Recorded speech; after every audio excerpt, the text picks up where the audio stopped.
Bonjour à tous. Effectivement, merci beaucoup pour déjà cette invitation et puis bravo au docteur Habachi pour cette formidable organisation. Donc je vais vous parler vous m'entendez bien ? Oui. Je vais vous parler de la prise en charge des AVC parce qu'en fait, il y a énormément de nouveautés. En fait, vous savez que l'AVC avait été très longtemps laissé pour compte. C'était la maladie du pauvre, c'était le patient qui embolisait nos livres, on ne savait pas quoi en faire. Et on avait des années de retard par rapport aux cardiologues, mais tout s'est considérablement en fait modifié. Moi-même, neurovasculaire, j'ai l'impression de vivre une révolution. C'est-à-dire que c'est pas comme ça qu'on m'a appris le neurovasculaire quand j'étais toute petite, si je puis dire. Et donc, voilà, il y a vraiment des nouveautés qui impactent complètement nos organisations. Alors, je suis désolée parce que les diapos passent pas très bien, sont un peu floutées. Quoi qu'il en soit, ce que j'ai envie de vous dire, c'est qu'il n'y a pas si longtemps où le seul traitement qu'on avait pour la prise en charge d'un AVC, c'était l'aspirine. Et puis quelques années après, on s'est dit, il y a peut-être des structures qui font que quand on met un patient dans une unité dédiée, extrêmement formée, on améliore le pronostic. C'est ce qu'on appelle le stroke center. C'est là que sont apparus. Donc vous voyez que ça, c'est 98. Et puis après est arrivée la thrombolyse. Puis après, on a dit la thrombolyse moins de 3 heures. Puis après, 4h30. Et après, et ça c'est très récent, on y associe la thrombectomie. On va le voir tout de suite. Et les dernières nouveautés, et ça date de moins d'1 an, on est même en train de dire que la thrombectomie, il y a un traitement pour l'AVC jusqu'à 24 heures. Et que tout AVC dans les 24 heures est une urgence thérapeutique. Donc ça, c'est la grande nouveauté.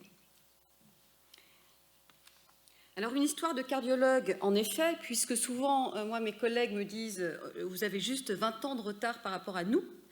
Alors, c'est vrai, parce qu'on est en train de réécrire l'histoire, mais en fait, on a 2 contraintes que n'ont pas les cardiologues. C'est-à-dire que moi, aujourd'hui, en tous les cas, nous, neurovasculaires, on n'a pas l'électrocardiogramme du cerveau. C'est-à-dire que moi, devant une douleur ou devant un déficit neurologique, je ne sais pas si c'est ischémique ou hémorragique, je n'ai pas le CG du cerveau. Ça, c'est la première chose. Et la deuxième, je n'ai pas non plus de marqueurs qui me permettent de dire que c'est l'ischémie plutôt que de l'hémorragie. Donc, je n'ai pas la troponine du cerveau non plus. Donc, ce qui veut dire qu'aujourd'hui, on est contraint, avant toute décision, de faire une imagerie. Et on va revenir là-dessus. En tous les cas, ce qui est sûr, c'est quelles que soient les nouveautés thérapeutiques, je crois que plus que jamais, time is brain, chaque minute compte. 1 minute passée, c'est 2 millions de neurones en moins. Et donc, il faut avoir ça en tête pour se dire que ce n'est pas parce qu'on est en train aujourd'hui de dire on a un traitement jusqu'à 24 heures qu'il faut prendre son temps. Au contraire, plus les patients arrivent tôt et moins on a de temps à prendre. Ils ont la chance d'arriver tôt, donc il faut y aller. Alors, en fait, la filière neurovasculaire, pour rentrer dans la filière neurovasculaire, faut-il déjà dépister l'accident vasculaire? Parce que si on passe à côté, le patient ne rentrera jamais dans la bonne filière. Et puis après, toute la difficulté, et c'est ce que vous vivez au quotidien, c'est « moi, mon patient, ça y est, il a un AVC, maintenant je le mets où ?» Rentrer dans la filière, d'accord, mais au bon endroit. Et c'est toutes les difficultés aujourd'hui et de différentes possibilités quand on est en régule, de dire lui je l'emmène où? Est-ce que je l'emmène juste à côté où il y a de la télémédecine? Est-ce que je l'emmène un peu plus loin mais il n'y a pas de thrombectomie? Ou est-ce que je l'amène directement en thrombectomie? On va en reparler. Alors dépister l'AVC, c'est majeur. Les Américains sont nettement plus talentueux que nous sur les campagnes de publicité. Donc il existe en fait beaucoup de spots publicitaires qui expliquent très bien ce qu'est un accident vasculaire aux États-Unis. Et ça passe entre la publicité de la voiture pour papa et puis voilà, la lessive pour maman, on va dire.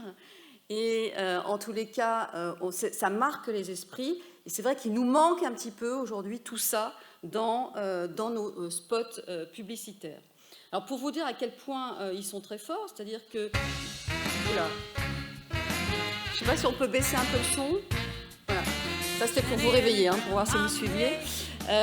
Donc en fait, ils sont tellement forts qu'ils font des spots publicitaires où en peu de temps, voilà, vous avez la musique dans la tête, et après, en fait, que ce soit la grand-mère, le gamin ou les parents, vous savez exactement comment dépister un accident vasculaire. Et une des meilleures façons de le faire, il faut faire un FAST.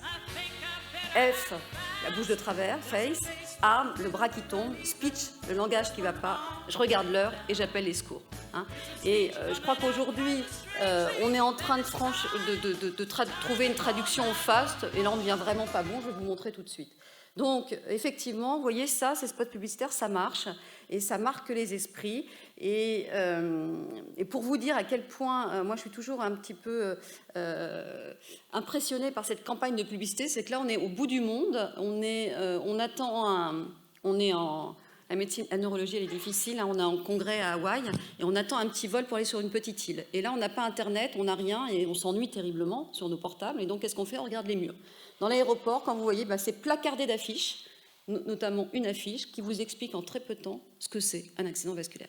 Donc on voit qu'on n'a pas finalement toute cette culture, nous, d'apprentissage des signes d'AVC, et c'est bien dommage. Et pour vous donner une idée, quand je vous dis qu'on n'a pas la culture, c'est qu'on ne l'a pas du tout, puisque ça a été notre première campagne de publicité. Alors moi je trouve ça assez fantomatique, hein, c'est-à-dire que, et comme on a bien compris qu'on n'était pas bon dans le message, 2 ans après, je ne sais pas si vous les avez vus ces messages, ces affiches, hein, vous les avez vus, 2 ans après, on s'est dit quand même on n'est pas bon, le message il passe pas très bien, on a mis une étoile dans la tête pour dire que c'est là que ça se passe. Ce que je vous raconte, c'est vrai. Hein. Donc voilà, donc on sent qu'en termes de marketing, alors après on s'est dit finalement, le fast c'est compliqué parce que déjà c'est de l'anglais, autant le faire, moi j'étais à l'ARS quand on a discuté de ça, alors quand vous commencez à dire je vais traduire le fast, qu'est-ce que ça devient quand je vous dis qu'on devient très mauvais? Vite, alors vite c'est visage paralysé, bon, encore ça passe. Inertie d'un membre. T, trouble de la parole, voilà.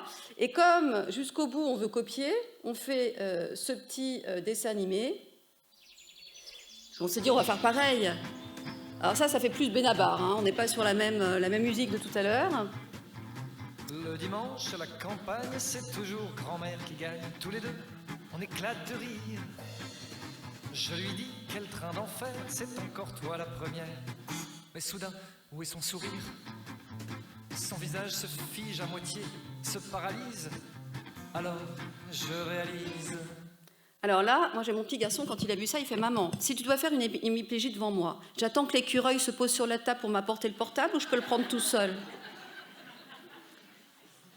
Voilà. Donc on a bien compris, il va falloir qu'on soit un peu meilleur. Si nos patients doivent arriver tôt, déjà, on va essayer de bien les informer correctement et nous d'être sensibilisés à ce que c'est. Et donc il y a plein de tests. Je vous ai parlé du FAST, il y en a d'autres qui existent. Je ne rentrerai pas dans les détails, mais quoi qu'il en soit, je dirais peu importe, il faut qu'il y en ait un qui marche, et il faut que l'infirmière de tri, il faut que quand la régule au téléphone, quand vous êtes appelé pour un ramassage, eh ben vous déclinez quelque chose qui est assez standardisé, qui est la bouche comment elle est, ce que le bras est tombé, est-ce que le langage n'y va pas, et à quelle heure ça s'est produit. Et quand on regarde les dernières recommandations, que ce soit nos collègues américains, et vous voyez vraiment rien, mais je vous le dis, que ce soit nos collègues américains ou nos collègues européens, c'est les dernières guidelines, ils nous disent, en préhospitalier, plus que jamais, il faut utiliser des scores, et FAST est un bon score de prédiction de l'accident vasculaire.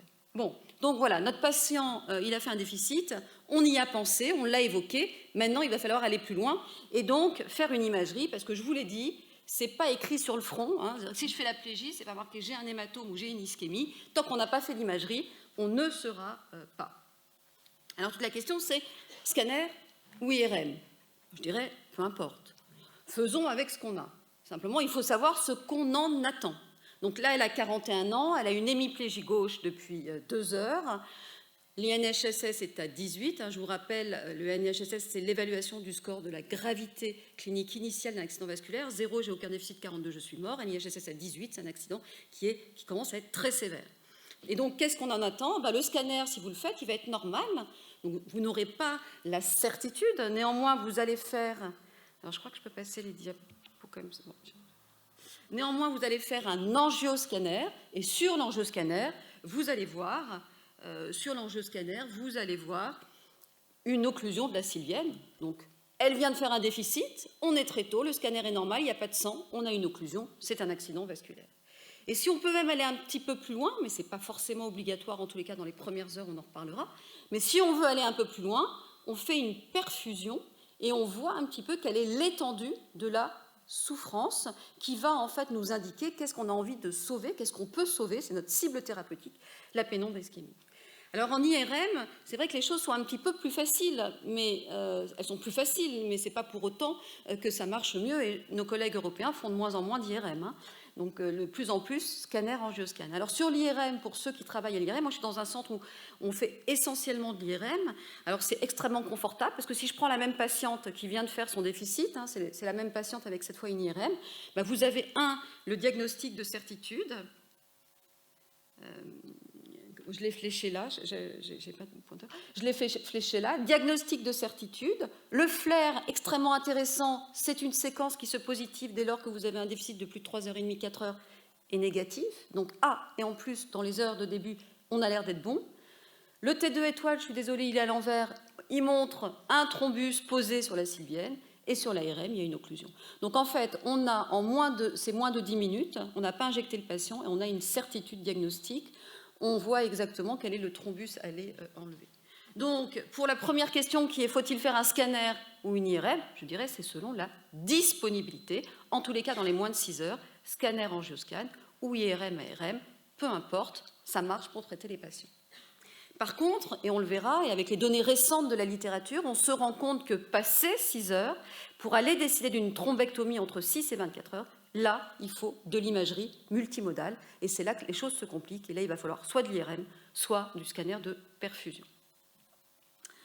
Alors, mon topo aurait pu s'arrêter ici il y a 4 ans, mais le temps passe. Il y a 4 ans, finalement, je vous aurais dit le traitement de référence pour tout accident ischémique de moins de 4h30, c'est la thrombolyse intraveineuse par altéplase qui permet d'améliorer le pronostic de nos patients. Ce traitement qu'on donne dans les 4h30, ce qu'il faut savoir, c'est qu'il est d'autant plus bon, l'efficacité du traitement, que vous l'administrez précocement. Et ce qui est capital... Ah, super, merci.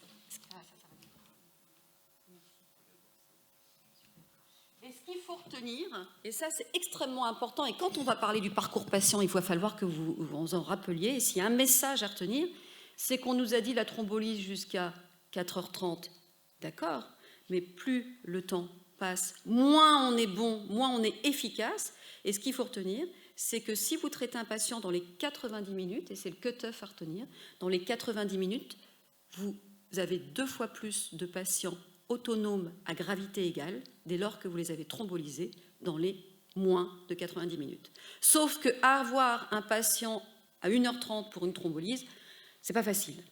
Mais retenez que la thrombolyse, oui, jusqu'à 4h30, mais idéalement, tout va se jouer pour son efficacité dans les 90 minutes. Alors on voit bien qu'avec la thrombolyse, on était confronté à quelques limites. La première, c'est qu'il y a une fenêtre thérapeutique, on a dit 4h30. La fenêtre thérapeutique, c'est court, 4h30. Et quand on regarde nos chiffres, finalement, en France, le chiffre qu'on a, c'est de dire que moins de 10%, c'est le chiffre qu'on a de 2018, moins de 10% de nos patients sont thrombolysés. Pourquoi? Parce qu'ils arrivent trop tard, au-delà des 4h30. Ça, c'est la première chose. La deuxième, qui prévoyait l'arrivée de la thrombectomie, c'est que la thrombolyse, quand vous thrombolysez un patient qui a un thrombus dans un gros vaisseau, ça ne marche pas bien. Et le mieux, c'est quand même d'aller le chercher avec la thrombectomie. Et enfin, la troisième chose, c'est quand vous thrombolysez un patient, vous prenez un risque de le faire saigner, et de le faire saigner, et même de l'aggraver, parce que finalement, le faire saigner, si ça ne l'aggrave pas, ce n'est pas bien grave. Par contre, de l'aggraver, donc vraiment de modifier le pronostic, et il est à peu près de 5%, ce risque d'aggravation dite symptomatique. Donc là-dessus, on va tester la thrombectomie, on est en 2015, toujours en 2015, enfin ces papiers-là sont en 2013. Moi j'ai un grand deuil, mes neuroradiologues interventionnels sont en deuil à l'hôpital. Ils m'ont dit Sandrine, t'as vu ce qui vient de sortir. On a 3 New England qui nous dit que la thrombectomie ne marche pas 2013 dans l'accident ischémique. Tout le monde était en deuil, parce que tout le monde avait envie d'y croire. Oui, mais sauf qu'à l'époque, on ne savait pas bien sélectionner les patients. Et puis 2, on n'avait pas les bons devices. C'est-à-dire que, par exemple, ce que vous voyez là utilisé,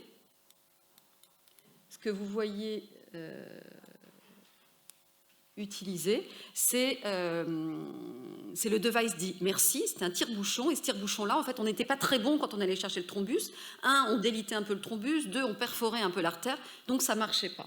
Mais dès qu'on, et ça on le sait, c'est comme la cuisine, dès qu'on a les bons outils et les bons ingrédients, eh ben, ça marche. Si bien que là, 2015, on a 5, je vais passer très vite, mais on a 5 papiers Princeps publiés dans le New England, certains d'entre eux dans le même numéro, qui nous dit, quand vous associez de la thrombectomie à la thrombolyse intraveineuse dans les moins de 6 heures et que vous avez une occlusion proximale, ça marche. Alors ça marche. Je veux bien qu'on coupe le son sur cette diapositive. Alors ça marche. Quel est l'intérêt? Quel est le principe? Parce qu'on dit tout, avant ça ne marchait pas. Bon, on met un stent, on met un guide et on va au contact du caillot, là on est dans la sylvienne, déployer un stent. Sauf que toute la différence avec les coronaires, c'est que les coronaires, le stent, si vous le laissez en place, c'est le but, vous laissez en place le stent. Nous, on ne veut pas laisser en place le stent, parce que laisser en place le stent, ça veut dire partir sur une double anti-agrégation ou partir sur des grosses charges d'antiplaquettaires qui font que vous allez le faire saigner, parce qu'au-dessus, il y a quand même un accident ischémique qui ne demande que ça, de saigner sous des antithrombotiques. Donc, le stent, on ne peut pas le laisser en place. D'où cette notion de stent retriver qui a été utilisée dans toutes ces études. C'est-à-dire que vous avez mis en place votre stent, 2-3 minutes, et vous avez agrippé le caillot et retiré votre stent. Donc en fait, toutes ces études sont positives parce que ça y est, on avait le bon outil qui est le stent retriver. Donc, qu'est-ce que nous ont dit toutes ces études? Le fait d'associer thrombolyse intraveineuse dans les 4h30, plus thrombectomie dans les 6 heures, dès lors que vous avez une occlusion proximale, vous avez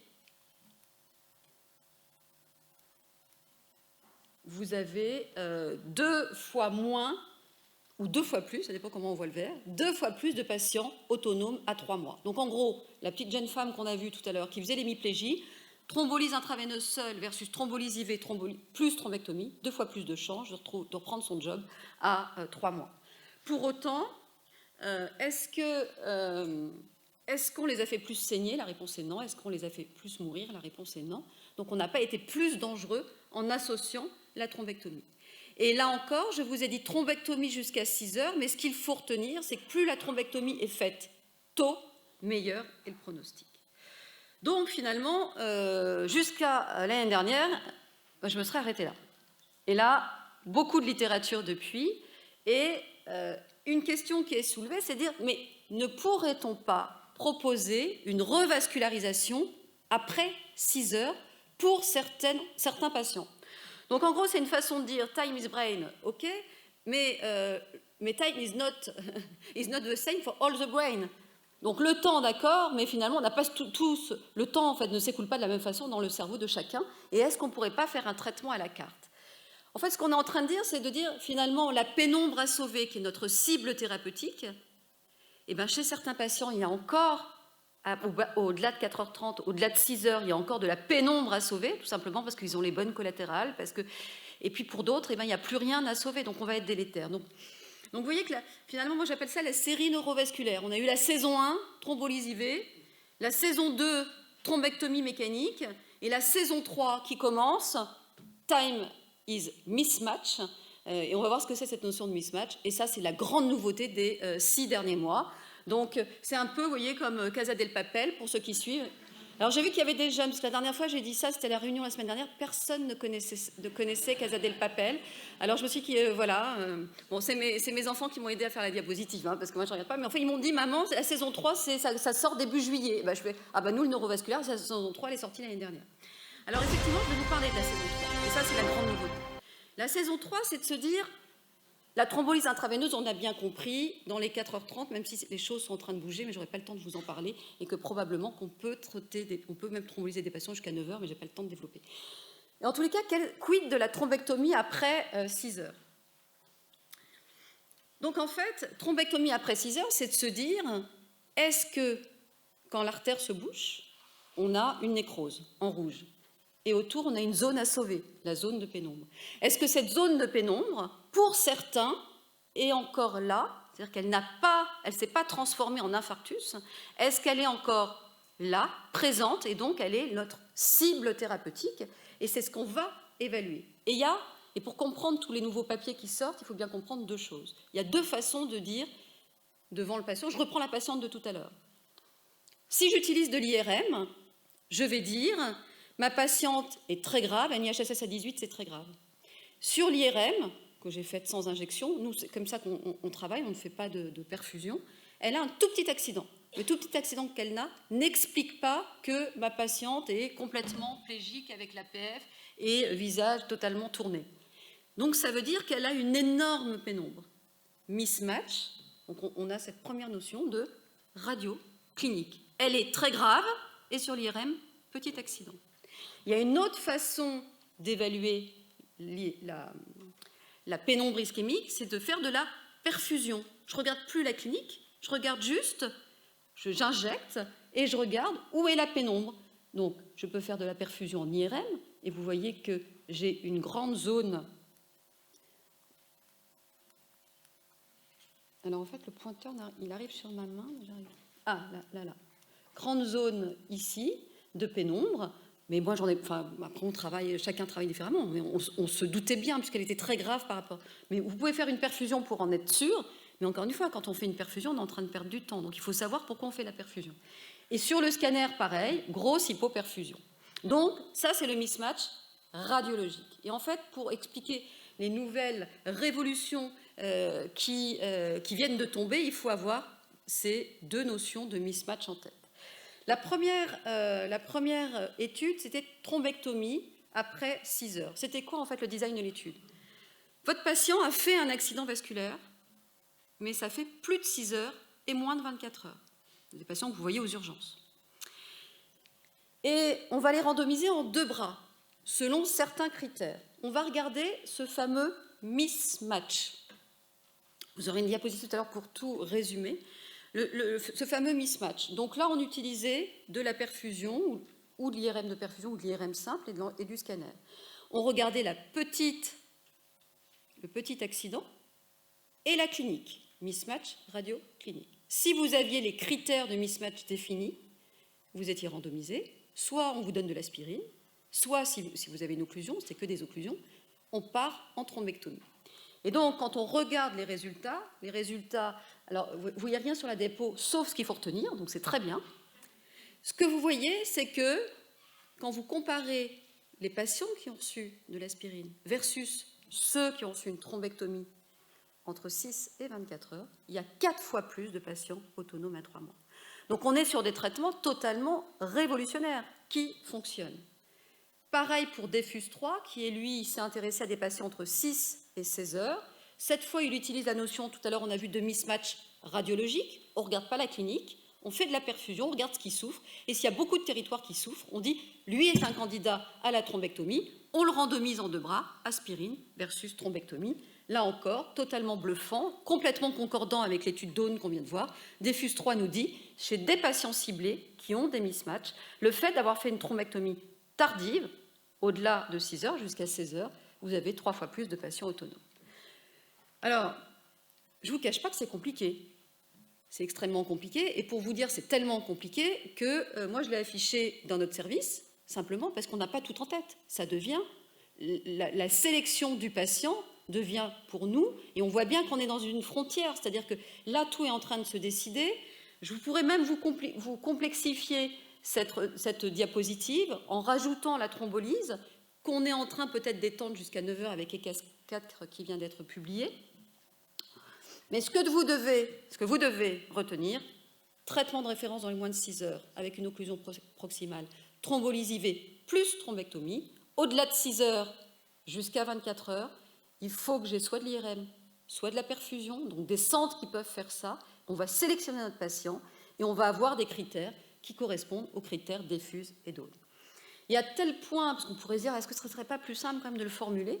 Les Américains qui ont sorti leur guideline en mars 2018, l'année dernière, ils nous ont bien dit, aujourd'hui, les nouvelles recommandations, vous pouvez thrombectomiser vos patients entre 6 et 24 heures, dès lors qu'ils répondent aux critères DEFUSE 3 et Dawn.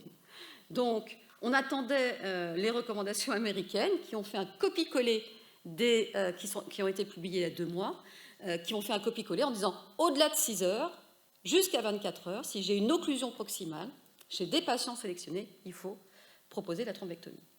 Alors là, ça devient compliqué. Là, ça devient compliqué parce que finalement, qu'est-ce qu'on est en train de dire? On est en train de dire, finalement, la thrombolyse intraveineuse qui était déjà difficile à proposer à nos patients, qu'on avait déjà c'était difficile pour nous de les mettre en neurovasculaire. Maintenant, en plus, il va falloir réfléchir pour ceux qui arrivent au-delà de 6 heures, qui ont une occlusion proximale, sachant quelles sont nos ressources, et nos ressources, elles ne sont pas infinies. Si on regarde le territoire français, on a 134 unités neurovasculaires, et il y en a simplement 37 qui sont adossées à un centre de thrombectomie. Donc, quel est le parcours de soins à proposer à nos patients? Et puis on voit, je me rappelle toujours du président de la Société française de cardiologie, quand il a vu cette diapo, qui était Jean-Yves Lehezet, il m'a dit « Oh, je sais où j'irai pas passer ma retraite. » Ben oui, parce qu'effectivement, il y a des zones qui font peur. Il y a des zones qui font peur. Donc, moi, on peut réfléchir ensemble. Et on va aborder cette notion de Drippenship et Mothership. Qu'est-ce que ça veut dire? Je fais mon hémiplégie là devant vous. Ah mince. On a plusieurs solutions. J'ai bien compris qu'on n'était pas très loin du... On voit vraiment rien, mais je vais vous décrire. On n'est pas loin du SAU de Bressuire. Ou, si j'ai bien compris, vous êtes équipé de télémédecine avec Niort. D'accord? Donc ça, c'est une possibilité. Là, l'hémiplégie, on est hyper tôt. Deuxièmement, est-ce que... Ah, super. Merci. Ah, c'est bon, merci. C'est bon. Ou, donc là, on m'emmène tout de suite au SAU. Est-ce qu'on m'emmène à Niort, où j'aurai l'expertise de l'équipe de Niort? Et puis, dans un second temps, si j'ai besoin d'une thrombectomie, ça veut dire que j'ai une occlusion proximale et que je ne fais pas un hématome, est-ce qu'on ne pourrait pas aller directement à Poitiers? Je vous pose la question, vous m'emmenez où? Là, l'hémiplégie. Ah ben, pas facile. Sachant que je vous ai dit, qu'est-ce que je vous ai dit tout à l'heure? Que la thrombolyse intraveineuse, dès lors qu'elle est faite dans les 90 minutes, ça change considérablement le pronostic. Je vois que ça suscite... Alors par contre, ne mettez pas 1h30 pour vous mettre d'accord. Hein? Alors, mais la vraie vie, c'est quoi? La vraie vie, c'est quoi? C'est que je suis en train de réguler mon patient. Parce qu'en fait, il faut comprendre aussi tout ce travail qu'on est en train de faire. Je viens de réguler mon patient. Je suis, j'en fais pas, mais j'imagine, une garde au SAMU, on m'appelle, et là, je suis en train de faire sur mon buzzer, oh, ça ressemble à un AVC. Qu'est-ce que je fais? C'est ce qu'on vient de dire. 3 possibilités. Oui, mais sachant qu'il ne faut pas oublier qu'on a des chiffres. Hein. Toute suspicion de moins de 6 heures, on sait que 60% seront des infarctus cérébraux, les autres, c'est soit des strokes mimiques, soit des hématomes, soit autre chose. D'accord?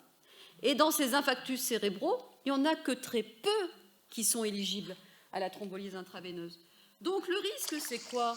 À vouloir toujours avoir la bonne pépite d'or, à vouloir toujours passer le tamis. Le risque, c'est quoi? C'est d'engorger nos filières, et ici, ce serait par exemple Poitiers, de leur amener tous les accidents.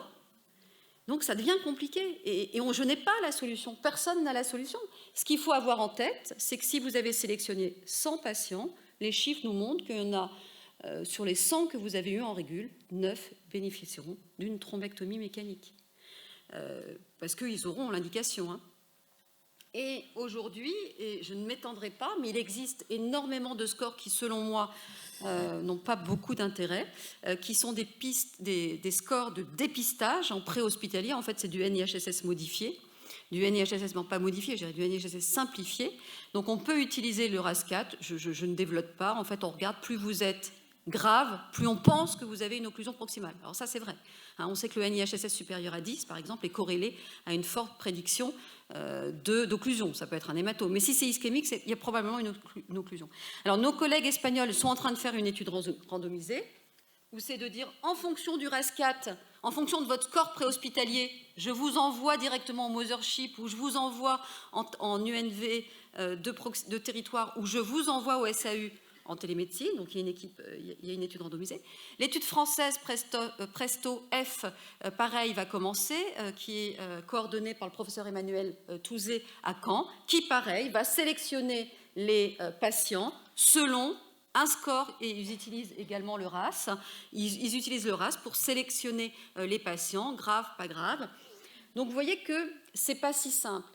Et je pense très honnêtement qu'on va s'orienter, moi, ce que j'appelle le MAPI-stroke, c'est-à-dire que je serai en régule, je serai sur mon appli, et moi, ce qui m'importe, c'est 90 minutes, pas 90 minutes. Vieux, pas vieux. Anticoagulant, pas anticoagulant. Circulation en temps réel. Donc j'ai beaucoup de données à intégrer. Donc il y a plein de littérature aujourd'hui sur la modélisation de où amener son patient au bon endroit.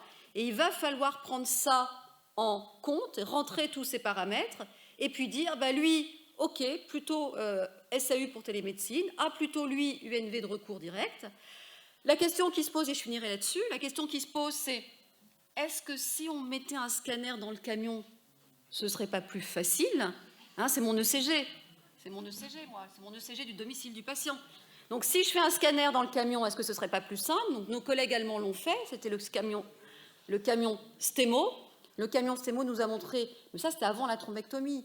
Donc, le camion Stemo nous a montré qu'on gagnait 25 minutes dans la thrombolyse intraveineuse des patients et que le fait de thromboliser dans un camion, ça marchait aussi bien que de thromboliser à l'hôpital avec les neurologues à côté. Maintenant, il y a l'étude Asphalt qui va sortir. C'est une étude qui est coordonnée par Guillaume Turc à l'hôpital Sainte-Anne à Paris. Et Asphalt, c'est quoi? C'est la même chose. Donc, les patients seront randomisés dans une semaine, ils feront comme on fait d'habitude. Et puis, l'autre semaine, il y aura Asphalt qui viendra au domicile avec le scanner. Et puis, en fonction de ça, on dira hématome, pas hématome, ischémie, est-ce qu'il y a une occlusion? Et on dispatchera les patients. Donc, aujourd'hui, quelles sont les questions qu'on se pose en neurovasculaire? Et je finirai là-dessus. Quelles sont les questions qu'on se pose? Doit-on continuer à faire de la thrombolyse intraveineuse? C'est une vraie question. Vous voyez, encore une fois, comme nos cardiologues se sont posés. Il y a une étude qui s'appelle Mr. Clean No IV qui va qui commence pour évaluer ça. On n'a pas parlé, mais se pose aussi la question de la thrombectomie de l'AIT, NIHSS 0, l'AIT, occlusion proximale, faut-il le thrombectomiser? Là encore, il y a des études qui répondent. Beaucoup de littérature aujourd'hui, mais encore une fois, je n'ai pas le temps d'en parler, la métallyse, qui est probablement notre thrombolytique de demain, et beaucoup d'équipes commencent à l'utiliser. Et en fait, enfin, pour le parcours soins, vous avez bien compris que rien n'était encore décidé. Je vous remercie de votre attention.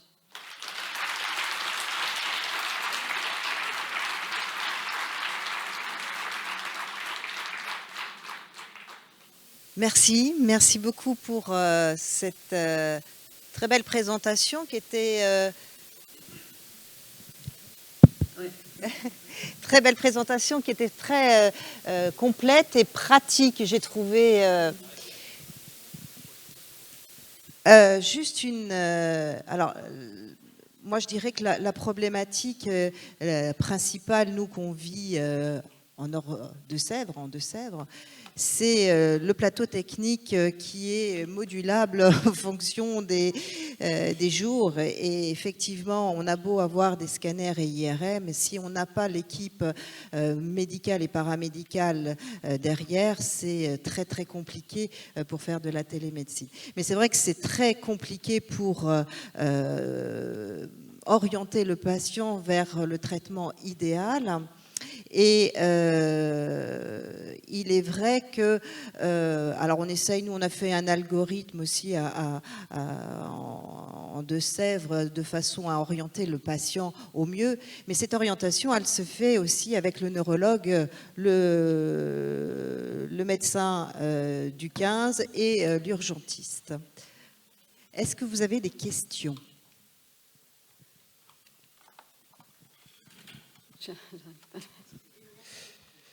J'ai une question qui est un petit peu en rapport avec l'échographie, justement.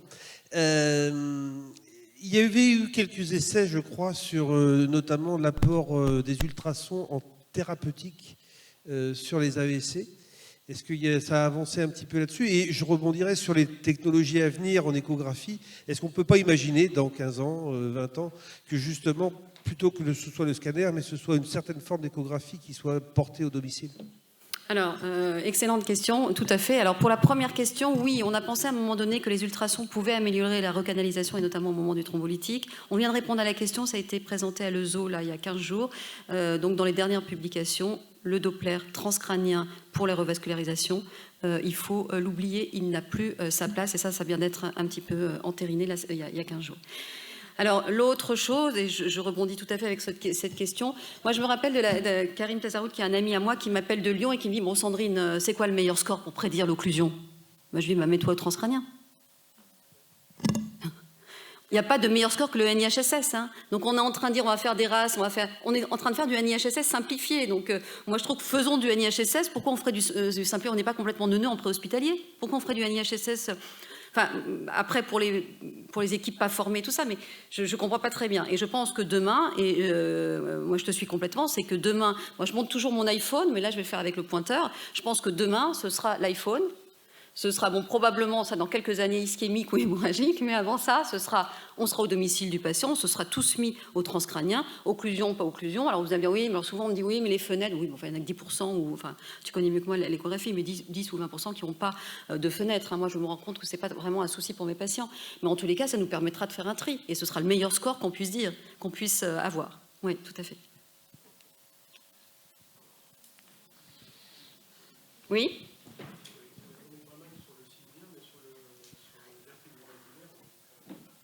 Oui. Oui. Alors, toutes ces études, vous avez raison, en fait, toutes ces études, hein, peut-être que je suis passée un peu vite, mais toutes ces études, vous avez raison, c'est que de l'accident carotidien. Hein. Ça ne comprend pas, dans ces études-là, il n'y avait pas de patients avec des accidents vertébro-basilaires. Les accidents vertébro-basilaires, il y en a moins, beaucoup moins. Ça représente que 10 à 15, enfin on va dire 20%. Mais pour autant, c'est les plus graves, et notamment dans l'occlusion du tronc. Donc aujourd'hui, il y avait un registre qui était l'étude en fait basique, qui tentait en fait de montrer thrombolyse IV plus thrombectomie versus thrombolyse IV seule. Moi, pour un problème éthique, je ne voulais pas rentrer dans cette étude-là. C'est-à-dire que moi, un patient grave qui arrive avec une occlusion du tronc, je fais thrombolyse IV plus thrombectomie. Alors, c'est pas bien de raisonner comme ça, mais en tous les cas, les patients nous arrivent tellement graves. Donc aujourd'hui, à ces patients-là, et je parle des patients qui ont l'occlusion du tronc, on leur vraiment... Je pense qu'il faut être très large dans nos propositions, thrombolyse intraveineuse et associée à une thrombectomie le plus rapidement possible. Question ? Oui.